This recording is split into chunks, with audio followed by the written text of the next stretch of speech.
Tuh, perkenalkan, saya Makfira Lipsta Amanda dengan nomor NIM 202301110032 dari Universitas IPUJA.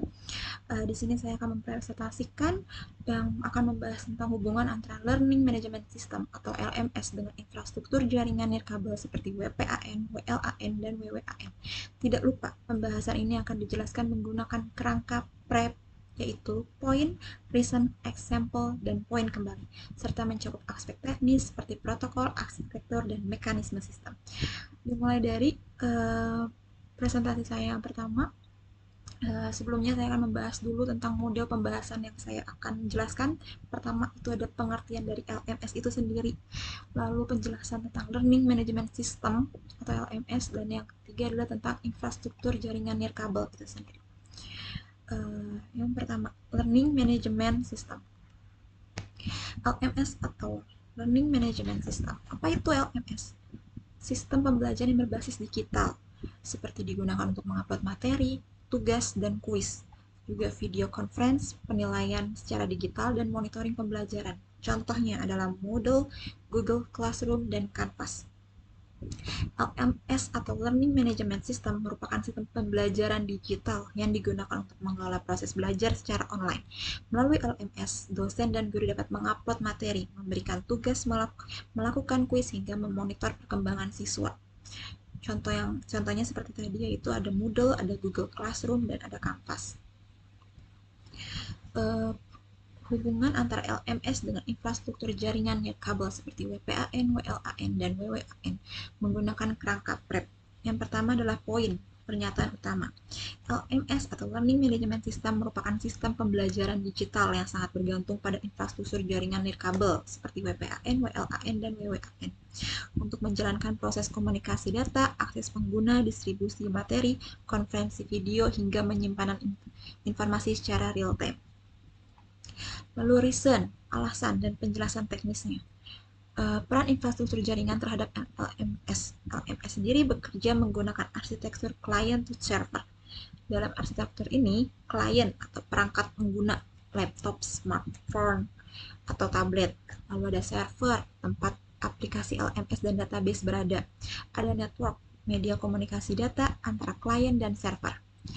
Ada example di sini, atau contoh implementasi nyatanya. Seperti studi kasus LMS di kampus adalah biasanya seperti mahasiswa menggunakan LMS Moodle untuk melakukan penilaian, untuk dosen melakukan penilaian dan mahasiswa untuk memasukkan memasukkan jawaban dari soal yang diberikan. Contoh implementasinya dari WPAN adalah headset Bluetooth untuk kelas Zoom. Dari WLAN adalah Wi-Fi kampus untuk akses materi. Dari WWAN adalah paket data 5G saat di luar kampus. Poin atau kesimpulan, LMS dan jaringan nirkabel pemilik hubungan yang sangat erat dan dalam sistem pembelajaran digital modern. WPAN mendukung perangkat personal pembelajaran, WLAN menjadi infrastruktur utama akses LMS lokal berbasis Wi-Fi, dan WWAN memungkinkan LMS diakses secara luas melalui jaringan seluler. Poin utama dari pembahasan ini adalah LMS ini sangat bergantung pada infrastruktur jaringan nirkabel. Semua aktivitas LMS seperti login, upload tugas, download materi, video konferensi, dan komunikasi membutuhkan koneksi jaringan itu sendiri. Karena itu, keberadaan jaringan nirkabel menjadi faktor penting dalam keberhasilan pembelajaran digital. Arsitektur LMS. Arsitektur LMS sendiri bekerja menggunakan arsitektur client to server ya. Klien adalah perangkat pengguna seperti laptop atau smartphone, kemudian data dikirim melalui jaringan menuju server LMS. Server memproses permintaan pengguna seperti login dan membuka materi, lalu database, penyimpanan data, aktivasi pengguna.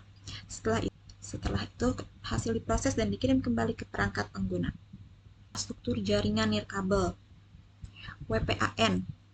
WPAN adalah Wireless Personal Area Network, yaitu jaringan nirkabel dengan jangkauan pendek. WPAN digunakan untuk menghubungkan perangkat pribadi seperti headset Bluetooth, keyboard, wireless, dan smartwatch. Dalam LMS, WPAN mendukung proses pembelajaran online, misalnya saat mahasiswa menggunakan headset Bluetooth ketika mengikuti Zoom atau Google Meet. Lalu selanjutnya adalah WLAN. WLAN atau Wireless Local Area Network merupakan jaringan nirkabel yang paling sering digunakan untuk LMS. WLAN bekerja menggunakan teknologi Wi-Fi dan mencakup area lokal seperti sekolah, kampus, rumah, dan kantor. Beberapa pendukung WLAN adalah access point, router, dan switch. Yang ketiga ada WWAN atau Wireless Wide Area Network. Merupakan jaringan nirkabel dengan cakupan yang luas. WWAN menggunakan teknologi seluler seperti 4G, 5G, dan satelit. Teknologi ini memungkinkan mahasiswa mengakses LMS dari mana saja menggunakan paket data internet. Saya kemudian akan membahas aspek teknis WPAN. Secara teknis, WPAN menggunakan protokol seperti IEEE 802.151 yang menjadi standar Bluetooth. Kemudian terdapat RF-COM dan L2CAP yang berfungsi mengatur komunikasi data. Mekanismenya dimulai dari proses pairing antar perangkat, kemudian data seperti audio dikirim secara wireless. Kelebihan WPAN adalah hemat daya dan praktis, namun memiliki jangkauan yang terbatas. Aspek teknis WLAN menggunakan standar IEEE 802.11 yang atau dikenal sebagai Wi-Fi. Saat mengakses LMS, perangkat akan terhubung ke access point. Setelah itu, DHCP memberikan alamat IP secara otomatis. Kemudian browser mengakses LMS menggunakan plotter HTTP atau HTTPS. HTTPS berfungsi menjaga keamanan dan agar informasi pengguna terenkripsi. Selanjutnya ada aspek teknis WWAN. WWAN bekerja menggunakan infrastruktur operator seluler.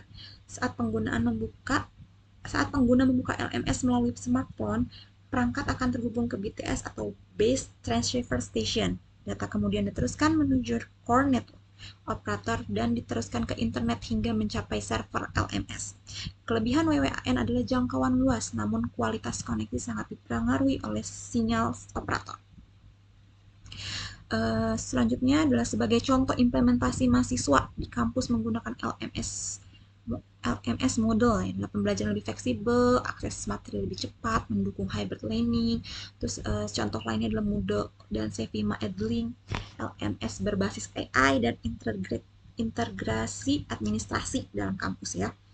Seperti contoh-contohnya tadi sudah disebutkan, WPAN digunakan melalui headset Bluetooth ketika mengikuti Zoom, kemudian WLAN seperti melalui Wi-Fi kampus untuk mengakses materi dan mengupload tugas, sedangkan WWAN digunakan untuk mahasiswa berada di luar kampus saat menggunakan jaringan 4G dan 5G.